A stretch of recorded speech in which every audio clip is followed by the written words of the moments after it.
كماله كشف الدجى بجماله حسنت جميع خصاله صلوا عليه وآله خوضناتے جراحت گلوں کے ہادی بن گئے کنجر تھی جس نے مرد کو مسیحا کر دیا بلغلو بکمالہ کشف الدجى بجلالہ حسنت جميع خصاله صلوا عليه وآله معزز حاضرین السلام علیکم ورحمۃ সর্বপ্রথম ওই মহান মুনিবের দরবারে লাখো কোটি কালেমাত শুকর আদায় করছি যে আল্লাহ সুবহানাহু ওয়া তাআলা পবিত্র জুমার দিনে আল্লাহর মহান হুকুম পালন করার লক্ষ্যে আগে ভাগে আল্লাহ পাক তার ঘরে আসা বসা বলার এবং শোনার তৌফিক দান করলেন। এজন্য আমরা কালেমাত শুকর আদায় করছি, পড়ছি আলহামদুলিল্লাহ। আমরা সকলে বলছি রব্বানা লাকাল হামদ হামদান কাসীরান তাইয়িবান মুবারাকান ফীহি ইয়া রাব্বি লাকাল হামদু কামা ইয়ানবাগি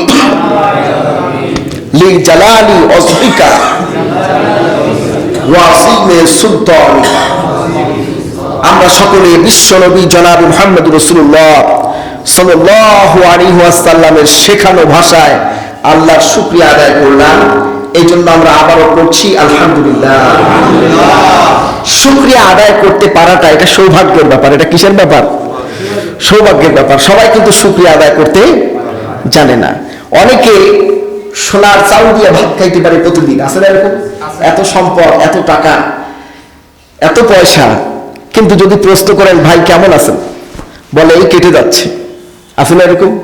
তখন বলতে হয় কি কেটে যাচ্ছে তোমার কল্যাণ? বলতে হবে আলহামদুলিল্লাহ।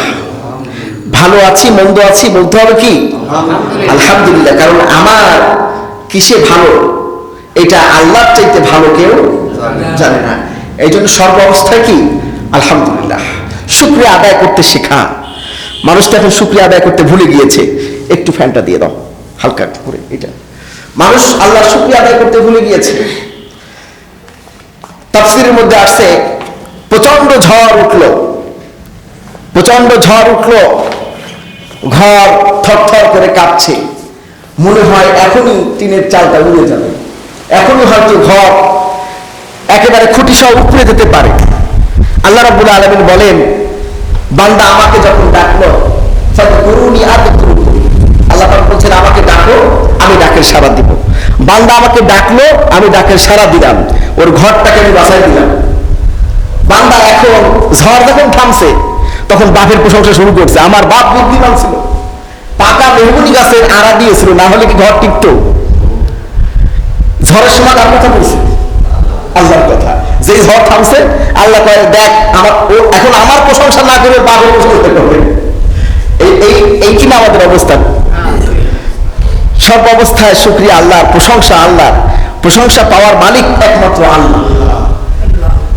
আবার এটাও সত্য, যে ব্যক্তি মানুষের শুকরিয়া আদায় করতে জানে না সে আল্লাহর শুকরিয়া আদায় করতে জানে না। তো এই জন্য যদি কোনো মানুষ আমাদের উপকার করে তাহলে তার শুকরিয়া আদায় করা, তাকে স্মরণ করা, তাকে থ্যাংক ইউ জানানো, ধন্যবাদ জানানো, তার কৃতজ্ঞতা প্রকাশ করা। তো যার ভিতরে এই গুণটা আছে সে আল্লাহর শুকরিয়া আদায় করতে জানে। আর যার মধ্যে এটা নাই ভুলে যায়, আছে না এরকম? অনেকে আপনি বিপদে পাশে ছিলেন, সুদিনে আপনার কথা মনেই নাই, ছেলের বিয়ে আপনাকে সে ভুলেই গেছে, রাস্তায় দেখা যাচ্ছে আরে দোস্ত ভুলে গেছি, দাওয়াতটা তুমি আগে পাওয়ার কথা কিন্তু দোয়া হলো না। এরকম হয় না? সুদিনে বন্ধু সবাই, দুর্দিনে কে কে বন্ধু পায়, এটাই তো আসল কথা, ঠিক কিনা? ভাইরা আমার, এই জন্য জন্য সর্ব অবস্থায় আল্লাহর শুকরিয়া আদায় করা, সর্ব অবস্থায় আল্লাহর কাছে অনুতপ্ত হওয়া, সর্ব অবস্থায় আল্লাহর প্রশংসা করা আর বলা আলহামদুলিল্লাহ। কি বলা? আলহামদুলিল্লাহ। যত আপনি বেশি আলহামদুলিল্লাহ বলতে পারবেন তত আপনি ভালো থাকবেন। আর যত আপনি শুকরিয়া আদায় করতে পারবেন না, নিজের অবস্থান নিয়ে সুখী হতে পারবেন না, আপনার মতো দুঃখী মানুষ পৃথিবীতে আর আপনি যদি নিজের অবস্থানটা নিয়ে সুখী থাকতে পারেন তাহলে আপনি সুখী। পৃথিবীর বুকে এখন সবচাইতে বড় অর্থশালী ব্যক্তির নাম কি? Bill Gates. নাম কি? বিল গেটসকে প্রশ্ন করা হলো যে সুখ কিভাবে পাওয়া যেতে পারে, যেহেতু সে সম্পদের মালিক, সবচেয়ে বেশি টাকা পয়সার মালিক। বিল গেটস বলল, যদি আপনি একদিনের সুখ চান, সে তো খ্রিস্টান মানুষ, সে তার মতো বলছে, সে বলছে এরকম যে আপনি যদি একদিনের সুখ চান তাহলে আপনি একদিনের জন্য বেরিয়ে পড়ুন, বেড়ায় আসুন। আর যদি এক সপ্তাহ সুখ চান তাহলে এক সপ্তাহের জন্য বেড়ায় যান, বেড়ায় আসুন। আর যদি আজীবনের জন্য সুখ চান তাহলে নিজের কর্মটাকে ভালোবাসুন, অর্থাৎ যে কাজটি আপনি করছেন সেই কাজটির উপর আপনি সন্তুষ্ট থাকুন, যে লাইফ লিড আপনি করছেন, যে জীবন যাপন করছেন এর উপরে সন্তুষ্ট থাকুন, তাহলে আপনি আজীবন সুখী থাকতে পারবেন। বলেন সুবহানাল্লাহ। কথাটা একদম খ্রিস্টানের, কিন্তু কথাটা একেবারে কোরআন সম্মত, হাদিস সম্মত।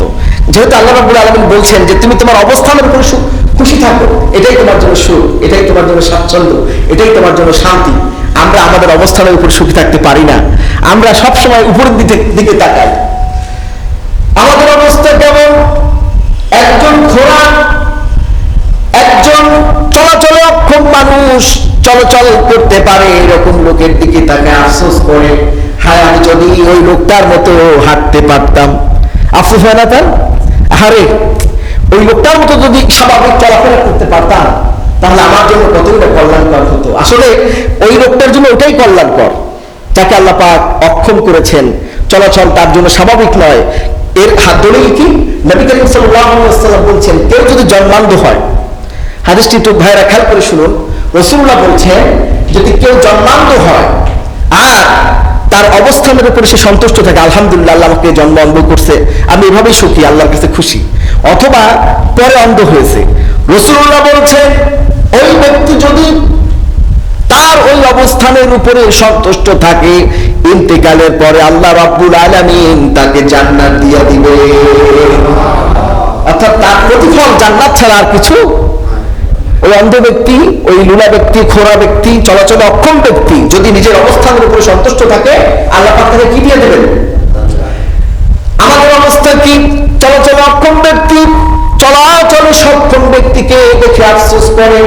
যে ব্যক্তি পায়ে হাঁটে চলতে পারে সে একটা সাইকেলের জন্য আফসোস করে, যদি আমার একটা সাইকেল থাকতো তাহলে আমি আরো দ্রুত গতিতে যেতে পারতাম, ঠিক কিনা? আবার সাইকেল আলা যখন বাইকারকে দেখে, অর্থাৎ যার মোটরসাইকেল আছে, বাইক আছে, তাকে দেখে আফসোস করে, আরে আমার যদি একটা বাইক থাকতো তাহলে আমি তো আরো ফোর্সে যেতে পারতাম। বাইক আলা প্রাইভেট কার আলা দেখে আফসোস করে, আরে আমার যদি একটা প্রাইভেট কার থাকতো তাহলে আমি কত না স্বাচ্ছন্দ্যে চলতে পারতাম। প্রাইভেট কার আবার হাই গাড়ি, BMW, এই সমস্ত গাড়ি দেখে আফসোস করে, আরে আমার এই লক্ষ লক্ষ তুফান বাদ দিয়ে যদি এই গাড়িটা পাইতাম, 6 কোটি টাকা দামের গাড়ি, 10 কোটি টাকা দামের গাড়ি, তাহলে আমি আরো হয়তো মজা পাইতাম।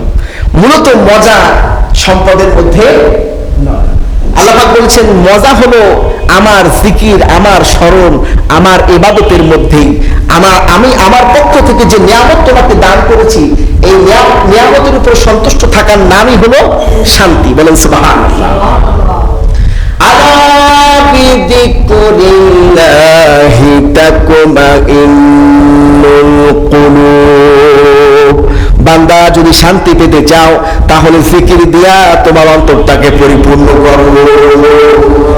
জিকির করো, আমার নামের জিকির করো, আমাকে স্মরণ করে জীবন যাপন করো, তাহলে মানসিক প্রশান্তি পাবে। মূলত আল্লাহর ইবাদতের মধ্যেই শান্তি, অন্য কোনো পন্থায় শান্তি নাই। সম্পদে শান্তি নাই।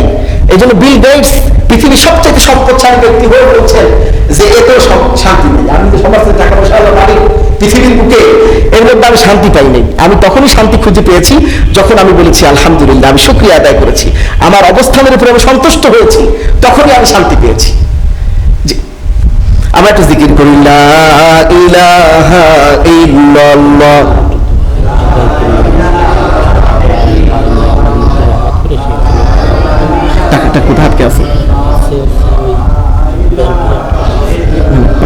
করে ব্যাংকে। হ্যাঁ, ঠিক আছে। জোরে লা ইলাহা ইল্লাল্লাহ। কি শান্তি লাগে না ভাই আমার? জোরে লা ইলাহা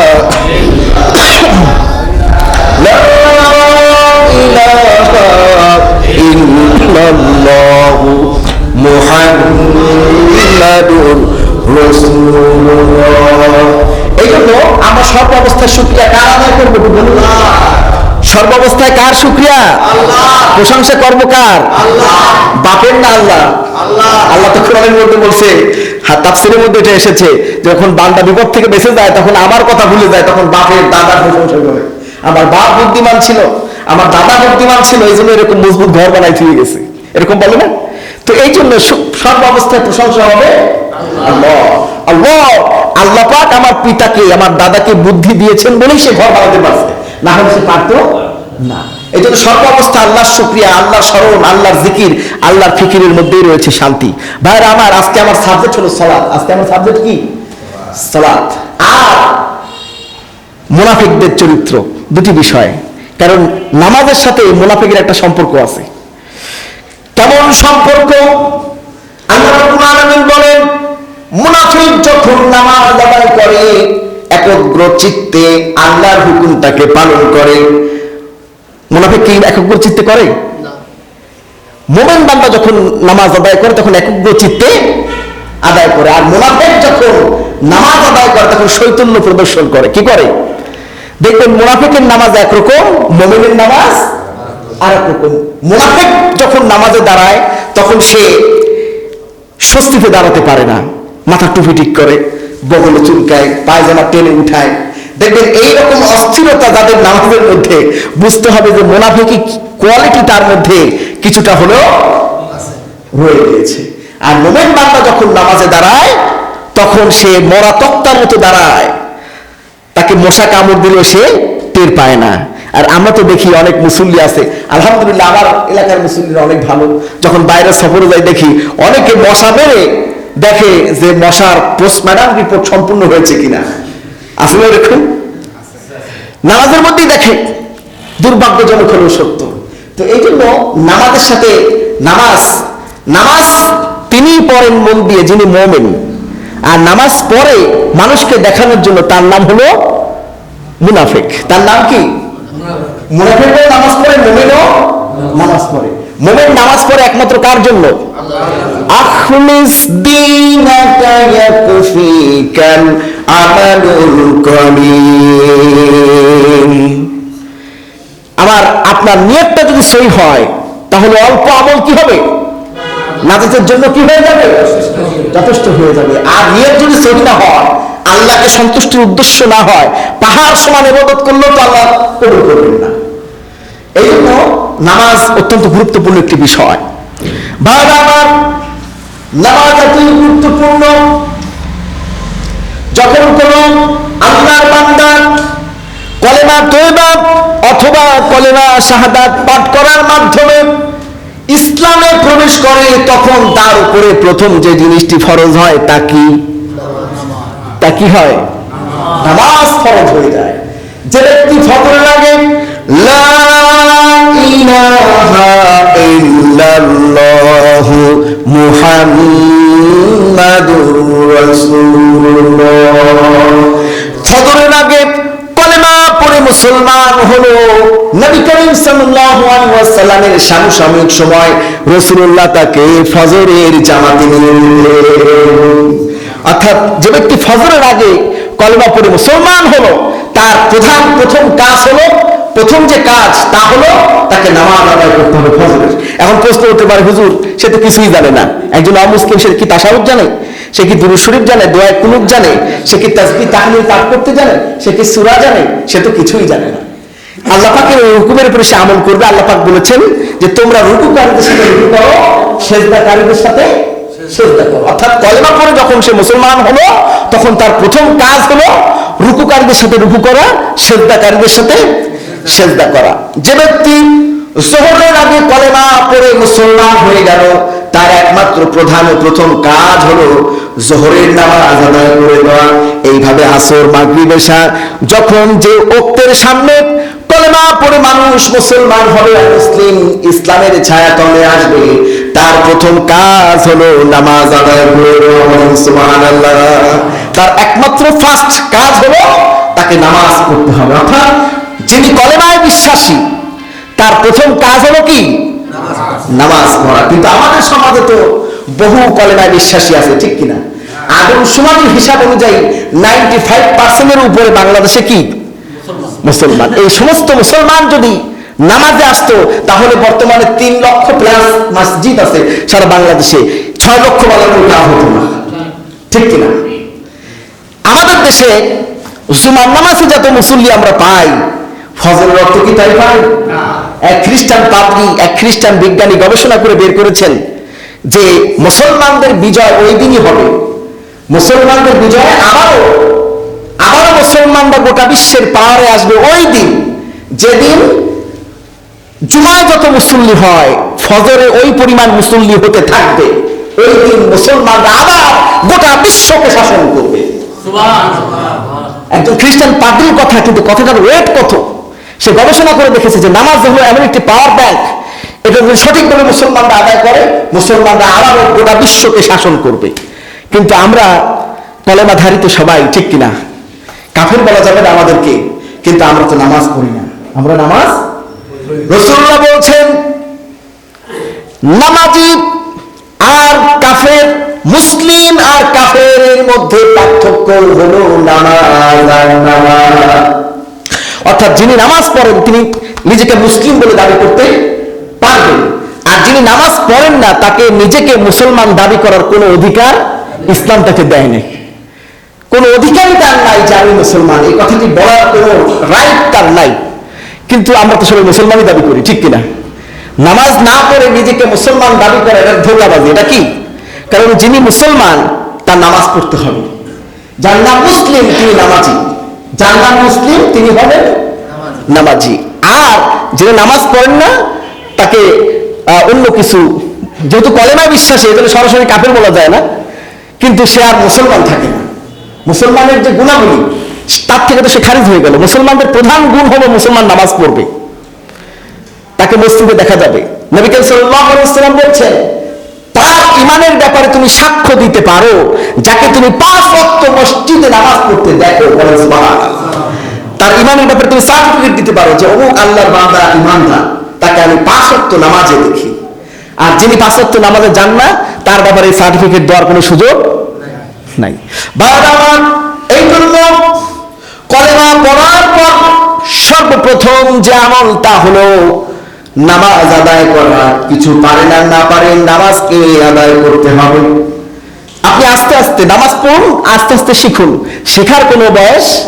রাসূল করিম সাল্লাল্লাহু আলাইহি ওয়াসাল্লাম বলছেন দোলনা থেকে কবর পর্যন্ত খালি শিখবা আর শিখবা। দোলনা থেকে কবর পর্যন্ত শিক্ষা। তলাবুল ইলমি ফারিদাতুন আলা কুল্লি মুসলিম। প্রত্যেক মুসলমানের উপরে দ্বীনি ইলম তলব করা কি ফরজ। এইজন্য সবাইকে কি কামিল পাস করতে হবে? সবাইকে কি কোরআনে হাফেজ হতে হবে? সবাইকে কি মুফতি হতে হবে? না। স্বাভাবিকভাবে আপনি ইসলামের যে রীতিনীতি এটা মানার জন্য যতটুকু ইলম থাকা দরকার এতটুকু ইলম প্রত্যেক মুসলমানের জন্য কি ফরজ। একজন মুসলমান সে অবশ্যই আযান দিতে জানবে, একজন মুসলিম সে অবশ্যই সহি করে কোরআন তেলাওয়াত জানবে, এটা তার উপরে ফরজ। একজন মুসলিম সহি করে নামাজ পড়াটা শিখবে, একজন মুসলিম কিভাবে রুকু করতে হয় সিজদা করতে হয় এটা সে জানবে, একজন মুসলিম কিভাবে ফরজ গোসল করতে হয় এটাও জানবে। আমাদের দেশের নানা দাদাকে এটাকে বললাম যে অনেক নানা দাদা আছে গ্রামগঞ্জে, যদি বলা হয় নানা ভাই ফরজ গোসল পারেন, বলবে ফরজ গোসল খায় না মাথায় দেয়, ঠিক কিনা? ফরজ গোসল জানে না, তাইমুম কিভাবে করতে হয় জানে না, ওযুর ফরজ কয়টি তাও অনেকে জানে না। একবার তো এক মৌলানা সাহেব একজনকে বলছে ভাই ওযুর ফরজ কয়টা? বলে 17টা। তো উনি বলা শুরু করছে হাত ধোয়া, পা ধোয়া, মাথা ধোয়া, টাকলু ধোয়া, কপাল ধোয়া, সব মিলে হয়ে গেছে 22টা। এখন মৌলানা সাহেব প্রশ্ন করছেন ভাই বললেন 17টা, হয়ে গেল 22টা, কারণ কি? বলে জানি হুজুর আরো, কিন্তু আপনাদের ভয়তে করি না। এরকম আছে না? ওযুর ফরজ কয়টি? 4টি। এখন না জানা থাকলে যা হয় 17টা কইছি, কয়টা কইছি? ওই যে ফরজ 17টা, একদিনে 5 ওয়াক্ত নামাজে কয় রাকাত ফরজ? 17 রাকাত ফরজ, ওইটা মাথায় আসছে যেন ওযুতে 17 ফরজ বলে বলছে। এরকম হলে কি হলো না, একজন মুসলমান সে ওযু জানবে। একজন মুসলমান তার যখন ওযু করার অবস্থায় সে নাই, অর্থাৎ সে এমন একটি জায়গা আছে যেখান থেকে ওযু করে আসতে গেলে নামাজের অর্থ থাকবে না, তখন সে এই মাসলা জানবে যে এখন তাকে তায়াম্মুম করে নামাজ আদায় করতে হবে। সে এমন অসুস্থ, এখন তো ঘরে ঘরে জ্বর, ঠিক কিনা? ডাক্তার যদি বলে পানি ধরবেন না, আপনি পানি ধরবেন না। ইসলাম আপনাকে এই সুযোগ দিয়েছে, পানি ধরার কোনো দরকার নাই, আপনি তায়াম্মুম করুন, আপনার নামাজ আদায় হয়ে যাবে। বলেন সুবহানাল্লাহ। ইসলাম কারোর উপরে জোর করে না, জুলুম করে না, কারোর উপরে কোনো কিছু চাপিয়ে দেয় না। ইসলামের মতো শান্তি, সুন্দর, পরিচ্ছন্ন মানবতার ধর্ম আর একটিও হতে, কারণ এই ধর্ম কার কাছ থেকে এসেছে? আল্লাহ পাক বলছেন ইন্নাদ-দীনা ইনদাল্লাহিল ইসলাম। মহান আল্লাহ পাক বলছেন আমার একমাত্র মনোনীত ধর্মের নাম হলো ইসলাম। বলেন সুবহানাল্লাহ। ধর্ম শব্দের অর্থ কি বলেন তো? জীবন ব্যবস্থা। ধর্ম শব্দের অর্থ কি? জীবন ব্যবস্থা। এমন একটি জীবন ব্যবস্থা যার মধ্যে সকল বিষয় রয়েছে। বলেন সুবহানাল্লাহ। Islam is the complete code of life. এমন কোন বিষয় নাই যা ইসলামের মধ্যে নাই। সমস্ত বিষয় আল্লাহ পাক ইসলামের মধ্যে বলে দিয়েছেন। আপনি ওযু করতে পারছেন না, আপনি তায়াম্মুম করুন। তায়াম্মুম কিভাবে করবেন তাও তো আল্লাহ পাক জানিয়ে দিয়েছেন, শিখিয়ে দিয়েছেন। তায়াম্মুম আপনি একটি ধুলাযুক্ত স্থান, এটা মাটির ঢালা হতে পারে, দেয়াল হতে পারে, অথবা ধুলাযুক্ত গ্লাস হতে পারে পবিত্র, যেখানে কোনো বিষ্ঠা নাই, সেখানে 2 হাত মেরে এইভাবে ঝাড়া দিয়া আপনি একবার সমস্ত মুখমণ্ডল মাসহ করবেন, আবার হাত মেরে ডান হাত, এরপরে বাম হাত মাসহ করবেন। আর এর আগে নিয়ত করবেন যে আমি পবিত্রতা অর্জনের জন্য তায়াম্মুম করছি। তায়াম্মুমের ফরজ মোট 3টা। কয়টি? 1 নম্বর হলো নিয়ত করা যে আমি পবিত্রতা অর্জনের জন্য তায়াম্মুম করছি। 2 নম্বর হলো মুখমণ্ডল একবার মাসহ করা। 3 নম্বর হলো দোনো হাতের কোণাই সহ একবার মাসহ করা। আপনি নামাজের জন্য প্রস্তুত। বলেন সুবহানাল্লাহ। ভাইরা আমার, এইরকম শীতের রাত, প্রচন্ড শীত পড়েছে। বিশ্বনবী জনাব মুহাম্মদুর রাসূলুল্লাহ সাল্লাল্লাহু আলাইহি ওয়াসাল্লামের কাছে একজন সাহাবী এসে বললেন, ইয়া রাসূলুল্লাহ, ইয়া হাবিবাল্লাহ, গত রাত্রে এত বেশি ঠান্ডা পড়েছে, এত বেশি শীত পড়েছে, আমার উপরে গোসল ফরজ ছিল কিন্তু আমি গোসল করতে পারি নাই। আমার উপরে গোসল ফরজ ছিল কিন্তু আমি গোসল করতে পারি নাই। আরবে যেমন গরম তেমন ঠান্ডা। যেরকম দিনের বেলা চামড়া ফেলা গরম পড়ে, 50 ডিগ্রি 65 ডিগ্রি পর্যন্ত তাপমাত্রা ওঠে, 55 ডিগ্রি। আরবে অনেকে ছিলেন জানেন, ওখানে এসি ছাড়া থাকা যায় না। আমাদের দেশে তো আমরা এসি ছাড়াও থাকতে পারি। ওখানে যিনি একেবারে লোয়ার, যার অর্থনৈতিক দুর্বলতা আছে, তার ঘরে একটা এসি আছে, বাসা লাগবে তো। 50 ডিগ্রির উপরে তাপমাত্রা উঠে যায়। তো যেরকম রাত্রে গরম পড়ে, দিনে গরম পড়ে, রাত্রে এরকম ঠান্ডা পড়ে। সে তো শীতের রাত্রে প্রচন্ড ঠান্ডা পড়ে। তো এক সাহাবী বলছেন, ইয়া রাসূলুল্লাহ, আমার উপরে গোসল ফরজ ছিল কিন্তু আমি গোসল করার সাহস পাই নাই। আমি মরুভূমিতে ইয়া রাসূলুল্লাহ গড়াগড়ি খেয়েছি। মরুভূমিতে তায়াম্মুমের নিয়তে গড়াগড়ি খেয়ে ইয়া রাসূলুল্লাহ আমি নামাজ পড়েছি। আমার কি নামাজ হয়েছে? রাসূলুল্লাহ বলছেন, ও আমার সাহাবী, তোমার নামাজ অবশ্যই আল্লাহ রাব্বুল আলামিন কবুল করে নিয়েছেন। বলেন সুবহানাল্লাহ। ইসলাম কত সুন্দর। আপনি ঠান্ডা পানিতে গোসল করে মারা যাবেন, এটা ইসলাম চায় না। ইসলাম আপনাকে বাঁচতে শেখায়, সুন্দরভাবে বাঁচতে শেখায়, নিজেকে বাঁচতে শেখায়, অন্যকে বাঁচার অনুপ্রেরণা দেয়। তার নাম হলো ইসলাম। বলেন সুবহানাল্লাহ। তো এই জন্য ইসলামের প্রথম যে বিষয়টি, সেটা হলো কলেমা পড়ে যিনি মুসলমান হবেন তার একমাত্র প্রধান এবং প্রথম কাজ হবে কি? নামাজ আদায় করে দেওয়া। নামাজ এত উত্তম